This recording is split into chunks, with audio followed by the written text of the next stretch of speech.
Hello dear students, good morning to all of you. एक बार फिर से हम अपने प्लेटफॉर्म के ऊपर हाजिर हैं अपने अभियान को आगे बढ़ाने के लिए, जिसकी हम चर्चा कर रहे थे, प्रोनाउन। तो देखिए स्टूडेंट्स, प्रोनाउन की हमने चर्चा स्टार्ट कर दी थी और हमने पर्सनल जो प्रोनाउन है उसके ऊपर डिस्कशन किया था। एक बहुत ही छोटा सा प्रोनाउन है पर्सनल में, इट। बहुत छोटा है और बहुत मोटा है। कहने में हमारे यहाँ पे कहा जाता है कि जो छोटा होता है वो बहुत खोटा होता है, और ये जो प्रोनाउन है ना छोटा, ये बहुत खोटा है भाई। इम्पोर्टेंट है, बहुत ज़्यादा इम्पोर्टेंट है, क्योंकि इसका पता भी नहीं चलता है कि ये कितना इम्पोर्टेंट है, जबकि बहुत इम्पोर्टेंट है। क्योंकि वो एक सॉन्ग आता है, आपने सुना होगा, छोटा बच्चा जान के ना कोई, वही। तो ये बहुत छोटा है प्रोनाउन इट, लेकिन जो इसका यूज़ है वो उतना ही बड़ा है। हर जगह आपको इट मिल जाएगा बुक्स में, लेकिन हर जगह पता नहीं चलता कि यहाँ पे इट क्यों आया है। It's okay. तो हम बात करेंगे आज प्रोनाउन इट की। It's okay. इसके यूजेज जो हैं वो क्या क्या होते हैं, कैसे कैसे होते हैं, कहाँ कहाँ इसका यूज होगा। तो देखिए इट,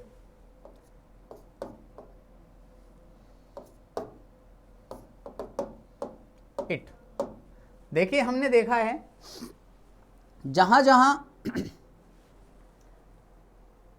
कोई नाउन होगा उसको रिप्लेस इट भी करता है। मतलब किसी भी प्रकार के नाउन को रिप्लेस करता है क्या, इट। ठीक है।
दैट देखिए,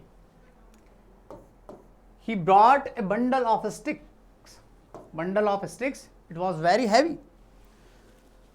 वह एक स्टिक्स का बंडल लेके आया, लकड़ियों का बंडल लेके आया, गट्ठर लेके आया। इट वॉज वेरी हैवी, बहुत क्या था, भारी था। ठीक है।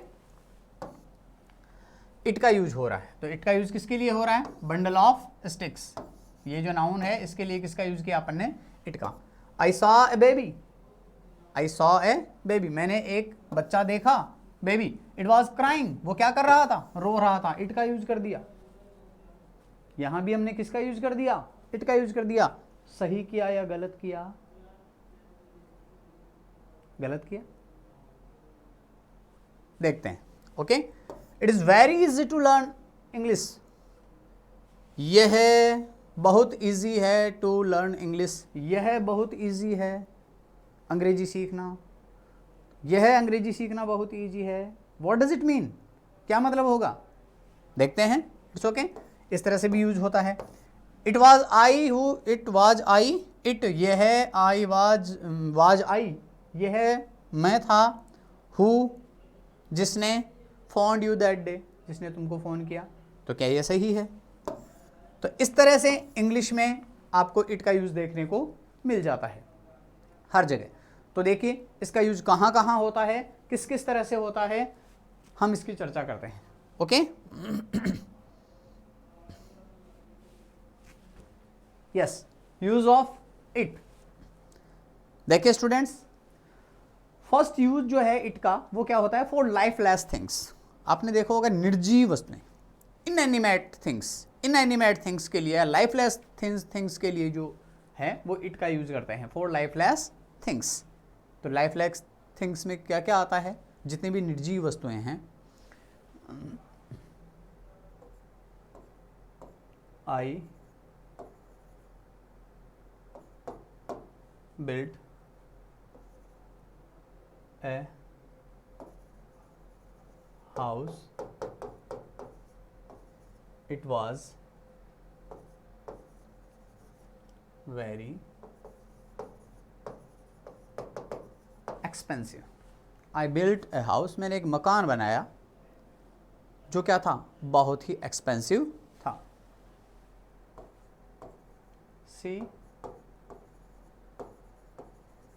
purchased a dress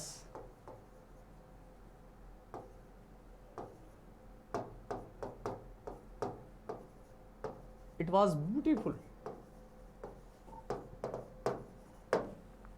उसने एक ड्रेस परचेज की जो क्या थी, बहुत ही सुंदर थी। It's okay. तो कहने का मतलब यह है कि यहां पे जो इट है वो किसके लिए आ रहा है, यहाँ पे जो इट है वो किसके लिए आ रहा है, ड्रेस के लिए। ये जो इट है ये किसके लिए आ रहा है, हाउस के लिए।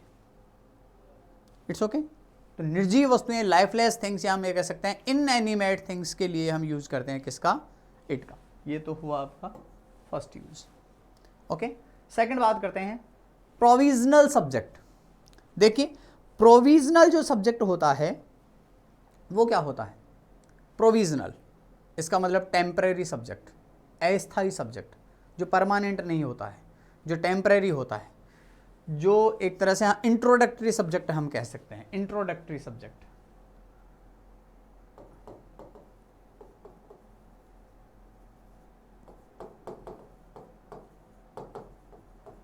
इंट्रोडक्टरी सब्जेक्ट, इंट्रोडक्टरी सब्जेक्ट के रूप में किसका यूज करते हैं हम, इट का। किस तरह से, जब कोई सब्जेक्ट नहीं होता है सेंटेंस में तो क्या होता है, इट होता है। It is very easy to, अभी अभी बताया था अपन ने, लर्न इंग्लिश। इंग्लिश सीखना बहुत इजी है। It is very easy to learn English, it is very easy to learn English. विद्यार्थी सोच रहे होंगे कि सर कहना ही आसान है, हमसे पूछो कितनी इंग्लिश है, कितनी इजी है इंग्लिश, हमसे पूछिए। लेकिन एक बार फिर से मैं आपको याद दिलाना चाहूँगा, आपको मैं कहना चाहूँगा कि अगर आप लोग बेसिक से इंग्लिश ग्रामर को पढ़ते हैं, बहुत अच्छे से अध्ययन करते हैं, वोकैब के ऊपर आपका अगर कमांड रहता है, और जो बेसिक कॉन्सेप्ट ऑफ ग्रामर है उसके ऊपर अगर आपका कॉन्सेप्ट अच्छा रहता है, और बहुत ज़्यादा अगर आप यूज़ अगर आप करते हैं इंग्लिश ग्रामर के क्लॉजेस का, फ्रेजेस का, वर्ड्स का और सेंटेंसेस का, इनका अगर बहुत सारा यूज़ करते हैं तो इंग्लिश आपके लिए इतनी ईजी हो जाएगी, यू कांट इमेजिन, आप सोच भी नहीं सकते, और बहुत जल्दी। It's okay, then let's try. It is very easy to learn English. Okay,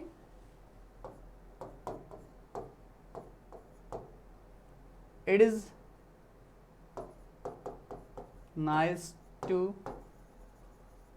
have your company। आपकी कंपनी बहुत अच्छी है, आपका साथ मुझे अच्छा लगता है। It is nice to have your company, आपकी संगत करना मुझे पसंद है। It is, it's okay. तो ये होता है आपका इंट्रोडक्टरी सब्जेक्ट, या हम ये कह सकते हैं प्रोविजनल सब्जेक्ट। जहां पर कोई सब्जेक्ट नहीं होता वहां पर हम सब्जेक्ट किसका यूज करते हैं, इट का यूज करते हैं। It's okay. अब देखिए बात करते हैं इम्पर्सनल सब्जेक्ट। एक होता है इम्पर्सनल सब्जेक्ट। इम्पर्सनल सब्जेक्ट में हम देखिए, आपने देखा होगा टाइम और वेदर। टाइम और वेदर, समय, समय के लिए, समय जब भी बताया जाता है किस तरह से बताया जाता है, it is 9 o'clock, it is 7:30। Exact time के लिए हम क्या बताते हैं, इट इज़ का यूज करते हैं। ओके, तो टाइम बताने के लिए और वेदर बताने के लिए, इट इज़ टू डार्क, बहुत अंधेरा है, वातावरण बताने के लिए it is a Sunny days, it is a rainy days, it was raining cats and dogs, it was raining cats and dogs, मूसलाधार बारिश हो रही थी, ऐसा नहीं है कि कुत्ते बिल्लियों की बरसात हो रही थी। It's okay, yes. Heavily, cats and dogs का मतलब है हैवीली। तो देखिए इम्पर्सनल सब्जेक्ट टाइम बताने के लिए या फिर वेदर बताने के लिए, टाइम और वेदर दोनों को बताने के लिए हम किसका यूज करते हैं, इट का। और ये use, this use of it is known as impersonal subject. यह जो यूज है वो क्या कहलाता है, इम्पर्सनल सब्जेक्ट। जैसे इट इज 10:30 PM, रात्रि के 10:30 बज गए हैं, ओके। या हम कह सकते हैं it was a cloudy day, या हम कह सकते हैं it is raining cats and dogs. Cats and dogs का मतलब होता है हेवीली, ओके।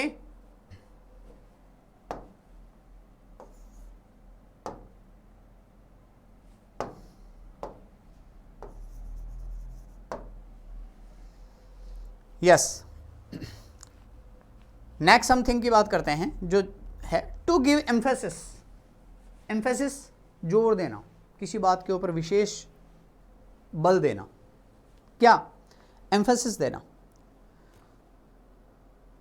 अरे मैं ही तो था उस दिन जिसने तुम्हें इस बारे में कहा था, मैं ही था जो तुम्हें रेलवे स्टेशन के ऊपर मिला था, भूल गए क्या, मैं ही था, तुम ही थे। इसके लिए यूज क्या होगा, इट। मैं के लिए तो आई होगा, लेकिन वो मैं ही था। वो कौन था, वो मैं ही था, वो तुम ही थे जिसने मुझे हेल्प करने का वादा किया था, आज कैसे मुकर रहे हो। It's okay. ये क्या होगा, टू गिव एम्फेसिस, जोर देने के लिए। तो इट का यूज करेंगे किस तरह से,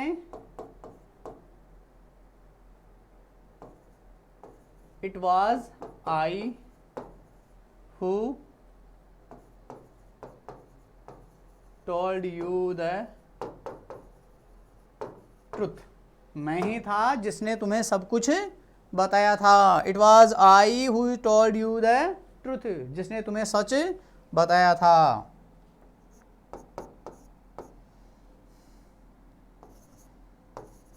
it was you who spoke to me first. सबसे पहले जिसने मुझसे बात की थी वो तुम ही तो थे, तुम ही तो थे।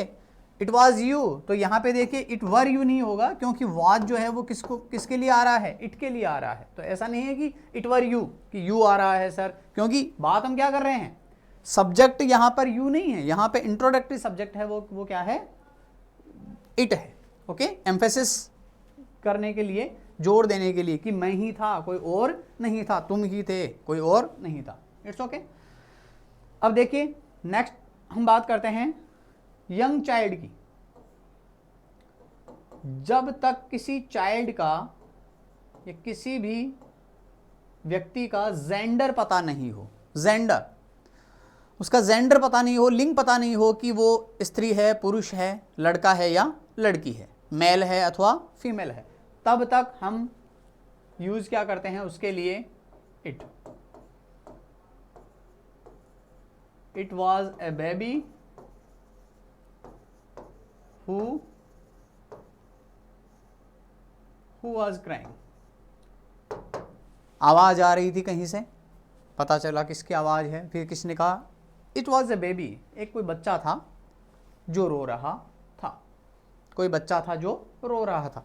कहने का मतलब क्या है, कोई बच्चा था, इट वॉज कोई बच्चा था, बच्चे में उसके जेंडर का पता नहीं है कि वो लड़का था या लड़की था। जब तक जेंडर का पता नहीं हो, हम बेबी के लिए, चाइल्ड के लिए, चाइल्ड है, बेबी है, ये होता क्या है,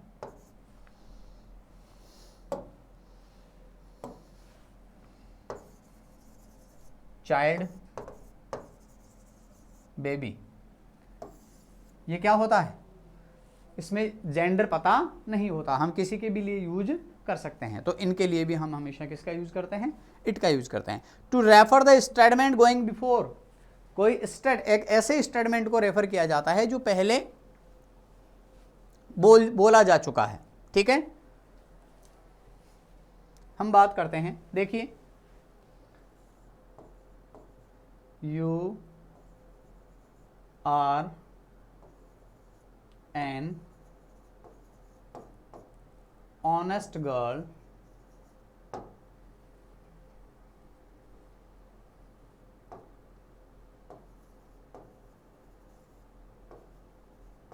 everyone knows it, everyone knows it, हर कोई यह बात जानता है। और कौन सी बात, यह बात, you are an honest girl, you are an honest girl, everyone knows it, हर कोई यह जानता है। अब यह क्या, it, हर कोई यह जानता है या हर व्यक्ति यह जानता है, यह क्या, यह क्या, that you are an honest girl, कि तुम एक ईमानदार लड़की हो। तो स्टूडेंट्स, इट जो है निकल करके सामने आया है, और इतने जो यूजेस हैं वो होते हैं इट के। तो देखिए, लाइफलेस थिंग्स के लिए यूज होता है, निर्जीव वस्तु के लिए, हम किसी भी निर्जीव वस्तु को रेफर करने के लिए हम किसका यूज करते हैं, इट का यूज करते हैं। और इसके साथ ही प्रोविजनल जो सब्जेक्ट है, अस्थायी सब्जेक्ट होते हैं, टेम्परेरी या इंट्रोडक्टरी सब्जेक्ट जिसे हम कहते हैं, it is nights, it is very easy, it is very difficult to deal with you, बहुत कठिन है तुम्हारे साथ भैया सौदेबाजी करना, बहुत खतरनाक चीज़ हो तुम तो, इट्स ओके। उसके लिए प्रोविजनल सब्जेक्ट के रूप में ना इट का यूज़ करते हैं। इम्पर्सनल सब्जेक्ट में जैसे वेदर है, टाइम है, उसके लिए आप हमेशा इट का यूज़ करेंगे, है ना। ऐसा दिन है, वैसा दिन है, मौसम ऐसा है, वैसा है, जो भी है, समय के लिए, है ना। इट वॉज मंडे, मंडे था व्हेन आई मेट यू, जब मैं तुमसे मिला। It was Monday when I met you, जब मैं तुमसे मिला था वो कौन सा दिन था, मंडे था। इट वॉज, तो डे बताने के लिए, आपके वेदर बताने के लिए, टाइम बताने के लिए, इनके लिए किसका यूज होता है, इट का यूज होता है। किसी भी बात के ऊपर जोर देने के लिए, to give emphasis, it was I, it was you, okay. It was she, वह थी, मैं था, तुम थे, तुम ही थे, मैं ही था, इट्स ओके। इसके लिए किसका यूज होता है, इट का यूज होता है, ओके। यंग चाइल्ड की अगर अपन बात करें, जब तक किसी का जेंडर पता नहीं हो, तो उसके लिए भी हम किसका यूज करते हैं, इट का यूज करते हैं। उसके लिए ना ही का यूज करेंगे और ना शी का यूज करेंगे। और एक ऐसे स्टेटमेंट को रेफर करने के लिए जो पहले बोला गया है, जो गोइंग बिफोर है, जो पहले बोला गया है, ऐसे स्टेटमेंट को रेफर करने के लिए, उसको बताने के लिए भी हम इट का यूज करते हैं। ठीक है, क्योंकि वो बात होगी किसके लिए, कि ऐसा उसने कहा, ऐसा उसने कब, ऐसा क्या कहा, जो भी स्टेटमेंट है उसके बारे में, इट्स ओके। तो स्टूडेंट्स, ये था आपका यूज ऑफ इट, और इस तरह से हमारा जो पर्सनल प्रोनाउन है वो एक बार कंप्लीट हो चुका है। और इसके बाद में हम आगे जो पजेसिव है, डिस्ट्रीब्यूटिव है, डेमोन्स्ट्रेटिव है, इन जो प्रोनाउन है इनके ऊपर आगे हम टेकअप करेंगे। और तब तक के लिए सभी को गुड बाय, जय हिंद, थैंक यू।